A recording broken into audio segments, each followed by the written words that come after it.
Cuando nosotros instalamos un servidor, vamos a suponer que esta máquina es un Windows 2000 Server o un Windows Server 2003. En esta máquina se crea una base de datos de usuarios en la cual se van a estar almacenando todas las cuentas de los usuarios locales. Aquí, por ejemplo, esta base de datos va a almacenar todos los usuarios que tiene esta máquina. Igual, si nosotros instalamos una máquina con Windows XP o con Windows Vista, ella va a tener una base de datos de usuarios locales.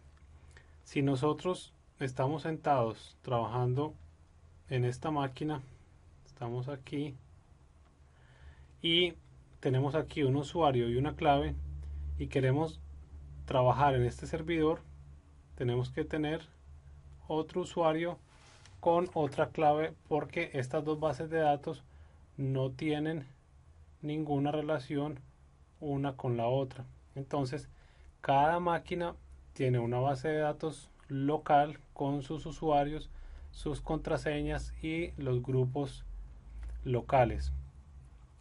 Cuando nosotros instalamos un dominio con Active Directory, lo que hace es que se convierte un servidor, se promueve para que tenga Active Directory. Vamos a suponer que este servidor ya se le ejecutó la promoción como controlador de dominio y se crea una primera base de datos donde van a estar los usuarios.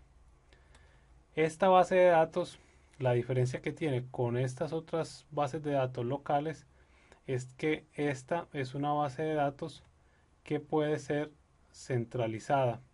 Entonces, varios servidores van a poder tener una copia de esta base de datos y replicarla con los otros controladores que hayan en el dominio. Si, por ejemplo, este servidor, que es un servidor miembro, nosotros lo convertimos a controlador de dominio, lo que él va a hacer es replicar esta base de datos, que es una representación de lo que hay acá, la va a replicar hacia su máquina y esta base de datos de usuarios locales va a desaparecer. Ya esta máquina lo que va a tener es una réplica de esta base de datos y con todos los servidores que se promuevan como controladores de dominio van a replicar la misma base de datos. Vamos a tener, si supongamos que tenemos varios servidores, varios controladores de dominio, cada uno va a tener una copia de esta base de datos centralizada y su base de datos local va a desaparecer. En el único que esta base de datos no desaparece es en el primer controlador de dominio, que él convierte su base de datos local en una base de datos de Active Directory. Cuando nosotros vamos a conectar las máquinas de los usuarios al dominio, lo que estamos haciendo es confiando en esta base de datos de usuarios de Active Directory. Entonces, si aquí está el usuario, digamos que este usuario se llama Juan Pérez, J. Pérez, este usuario va a poder venir a esta máquina y trabajar acá localmente porque nosotros creamos una relación de confianza donde esta máquina confía en los usuarios que están en esta base de datos. Pero la relación no funciona al contrario. Un usuario de esta base de datos no puede ser autenticado por el Active Directory. Entonces es una relación de una vía donde las máquinas confían en los datos del servidor, pero el servidor no confía en los usuarios que tienen las máquinas locales.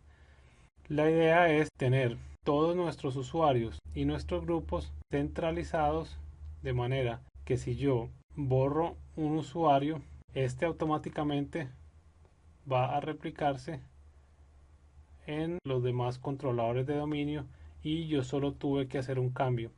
Estos cambios se pasan a los demás controladores por un proceso llamado replicación.